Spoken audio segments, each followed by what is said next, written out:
Please welcome Negi and PD.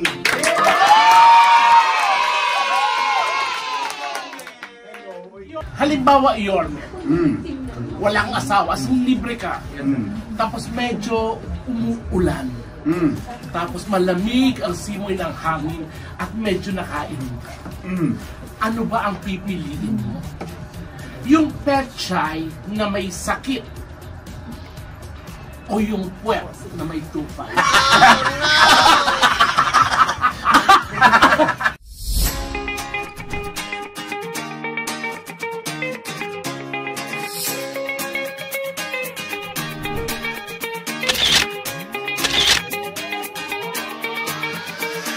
Hello mga labababs, ikisipidin na welcome to Discover Night. Welcome to my channel. Ayan, PT TV. At syempre, interviewin kami ngayon ni Yorme. Of course, my beloved friend. Hi guys! Hello mga kalabababs! At syempre, we are so excited dahil interviewin tayo ni Yorme. Yes, super crush ko yun. At sasabihin ko talaga sa kanya. Ako din crush ko siya. Pero hindi kanya crush. Emotional damage! So ikaw crush ka niya. So ikaw nga wala ka sa lawan, may narinig ka ba? Sorry. Na-interviewin kami. Wala Tapos ka sa lawan. kasi ano to, bagong ng Discovery ang night ang title. Parang Yeah, talk sa show. YouTube. Sa YouTube. So mapapanood din yung mga kalabababs. Kaya abangan nyo po yan. Basta tapos kukuha lang ako sa kanyang konti-konti, chika na good vibes lang. Para makapag-content, di ba? Correct! Sayang naman ang mga pagkakataon na to, labababs, di ba? Kailangan, paano na-achieve ni Miss Brokovich? Achieve niyo rin. Ang ganda na apelyido mo, Brokovich. Ayaw mo mag-broccoli. Oh, no! Broccoli. Shout out sa anak ko si Pinit Broccoli. Kamukhang kamukha mo yun. Kinakabahan ka ba? Medyo, syempre dahil mag-i-interview sa'yo si Yorme. Pero syempre, alam mo yun, gagawin pa rin natin itong natural. May magagalit ba siya? Tayo magpatawa. Ano naman, seryoso naman tayo, comedian ba tayo? Sa bagay yun. Oo, alam mo naman ang mga comedian lang. Sila yun. nakakatawa. Sino ba yung mag-sample ka? Yung mga komedyante. Oo. Si Meme, nakakatawa yun. Yo. Komedyante yun. Sino pa? Si MC. Si MC. Nakakatawa din yun. Lalo si Lassie, Tondo, si Divine Tetay. Oh, yan, oo. Tayo, ano kasi tayo Hindi mga... queen. No, hindi. Viva Max artist. Viva Max. Ako daw, beauty queen. Oo, abangan nyo yung daluyong ng pelikula mo. Daluyong. Yung gaganong ka lang. Wow! Wow! Joke lang. Charing lang. Charles Parang lang. hindi mo na ako sabi. Kiss mo nga. No. Sa left, sa plapa. Excited na kami. So, kumuha lang kami ng intro mga labababs. So, abang-abang na lang sa... Set through. Welcome to Discovery Night. Discovery Night. Welcome to Discovery Night.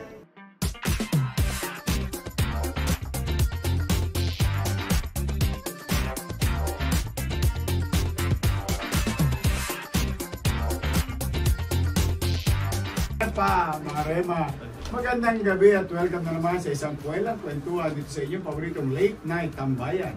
Ito ang Discovery Night. Please welcome Negi and PD.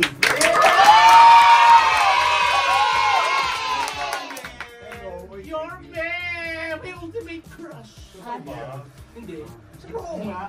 Anong gusto mo sa egg? Ako gusto ko yung brown. Kasi organic. Yan. Gusto ko yun. Ikaw. Ako naman, okay lang kahit anong egg, huwag lang yung may buhok. Hindi, nagkabisi naman pag luluto yung nanay, nalalaglang ng ng buhok. buhok. Ikaw naman. Mamaya na, kumakain ba ako? Eh, ano ka ba? In-interview tayo. Ano to? Kasi may kasi, ang laki-laki ng influensya sa akin. Yes. Unang-una, ina-idolize ko siya. Hindi pa kami close. Ever nandyan siya, yung ginagalingan ko yung gabi, nagsusunod Parang ako ng... mapansin ka? Oo, parang mapansin ako. Kasi sa pinatawag niya ako. Pwede ba si Petit magsulat sa darating kong concert?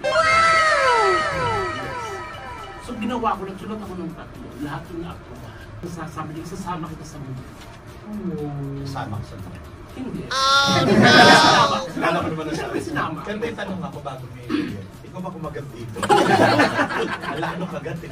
Kasi si Meme, yung yung tao na talagang matatouch ka sa ginagawa. Lalo namatay yung tatay. Sorry to hear that. Pero nabuhay din naman. Akala ko naniwala niya. Akala ko no. Si Petit kasi talaga hilig niya po kumain. Lalo pagka minsan sobrang pagod yan, masakit na yung ulo niya, minsan di siya nakakatulog. Ganun nga yung ginagamit po kung patulog sa parula. Ano lang, maling. Maling. Tapos yung tama-tama sa ibabaw, sa sentido lang yun. 8 hours. Pero pag-spam, Bakit pa mga 4 hours lang. pero pag-rino, Pag magpa-power nap lang, rino lang.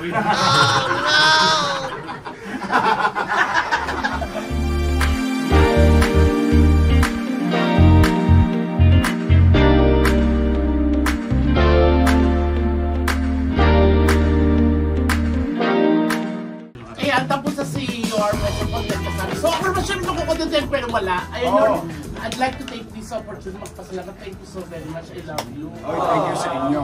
Bata pa lang talaga ako, minahalag na ng bongga. Kahit kakain! wow ako. Bata pa lang talaga ako, minahalag talaga ng bongga. Ngayon, mahal pa rin kita. Thank you. At tawag dito. Siyempre may katanungan ako. Halimbawa, wala kang asawa. At wala ng babae. Ang natitira lang ako, si Nelly at ikaw. Sino ba sa akin ang magiging Mrs. Yorme sa amin? Sino ang pipiliin niyo po at bakit hindi po siya? Ako ang pinili. Siyempre ikaw. Sorry, uwi ka na kaya. Okay lang. Okay lang. Alam mo bakit? Mahilig kasi ako sa liempo. So, sinabi mo siya, totoong na libo. Hindi, ayaw niya ng puset. Ayaw niya ng puset. Hindi, ikaw siyempre. Thank you, Yorme. I love you. Kahit naman ako, gusto ko ito eh. Actually, tatlo lang ang tanong ko yun. Anong masasabi mo na isa ka sa kadahilanan kung bakit ako naging bakla? Kaya sa mga post mo yung pampalibog. Ay! Diyos ko, kalaban ka! No, during those days, it's a job that I need to do, and I'm proud of it. Performing an act na because of the profession. Ganun lang yan. Sini. Sining. Tinatawag.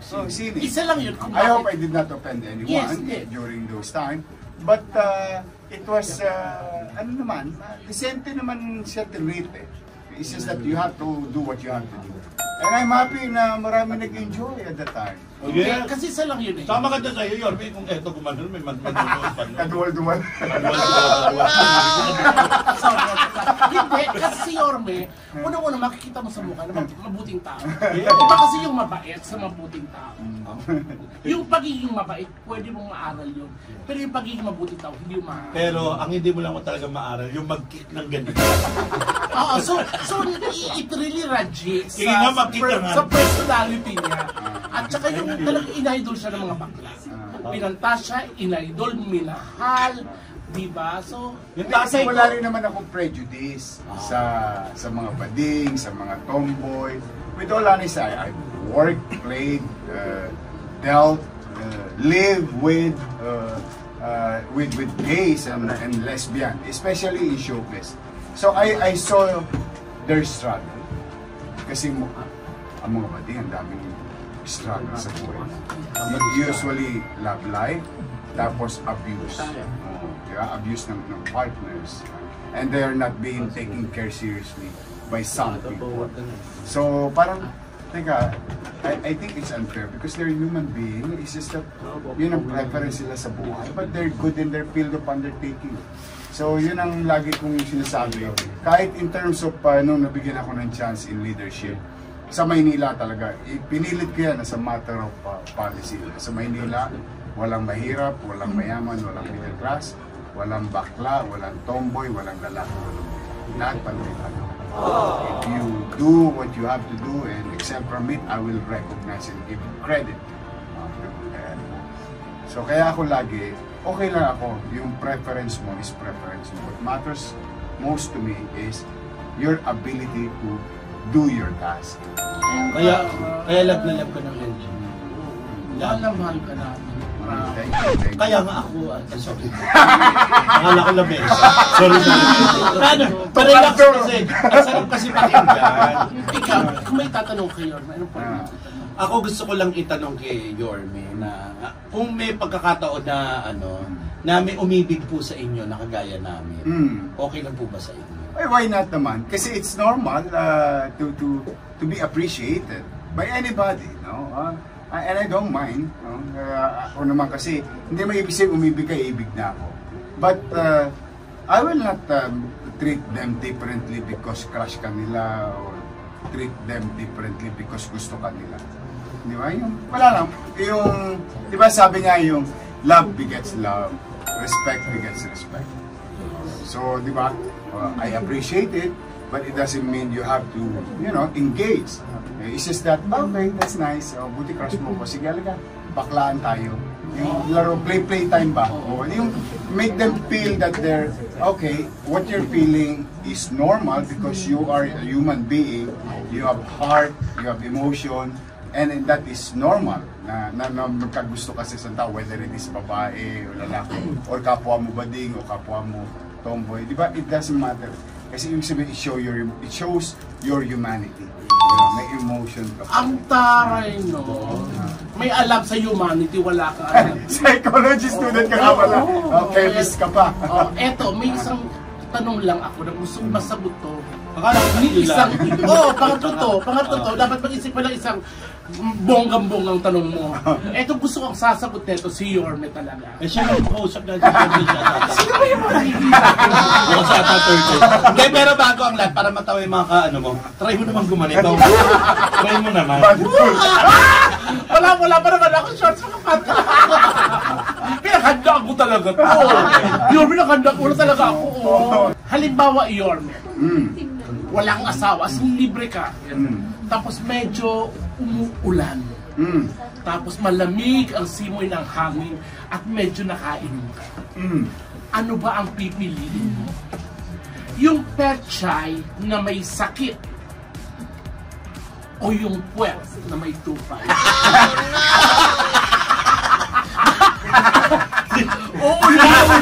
Uulitin ko. Ano ba, medyo nakainom ka, Yorme, tapos parang Nag-iinit ka, malamig, umuulan. Kailangan. Oo, tapos susuray-suray kapag lingon mo, nakakita ka ng pechay, pero may sakit. Tapos puwet, Na may tubay. na may tubay. Pag-ugot mo, may kasamang tupay. Ano pipiliin mo? Magtitikol na lang ako. Alam mo ba, yung jowa ko, alam. ang pinili niya yung puwet na may tupay. Oo. Para ipagamot yung may sakit na pechay. Marunong. Ang ano ko lang, kwento ko lang. Kaya hindi ko makalimutan si Yorme kasi nung time na pumunta siya sa Nabotas nung kasama siya sa Sunshine, yung nanay ko yung nagluto nung kinain nila. Tapos nakita ko kinakain niya, tapos na-amaze ako. Sabi ko, ay kinain ng artista yung... Alam mo, yung gumamot sa'yo kasi na food poisoning ka doon, nanay ko. Hindi, ito Yorme, ayaw na kitang pahirapan kasi ang tindi ng mga tanong. Thank you, I love you. Yorme, may cellphone po kayo. Meron. O, yun lang po yung tanong ko. Buti naman po kung meron po. Yorme, I love you. I love you. And God bless you. I Ako love din. you all yung ginagawa ko galing sa puso. Thank you. I Thank love you. you. Kayo And din, God mag-ingat bless you. kayo. Saka, Thank you. pag kailangan niyo po kami, patawag niyo lang po kami. Thank you, sir. May halimbawa, may haharang-harang sa dano. Thank you mga kalababas! I love you. Thank you. Malapit na po, Winter on Fire US Tour. Ayan, Yun. November to December po, nandyan po ako sa Seattle, sa Hawaii, sa Las Vegas, sa LA, sa New York. Ayan po, November 7 to December 12 with Marco Gumabaw, Pina Brenica, Alger, Brenica, Narcis, New York.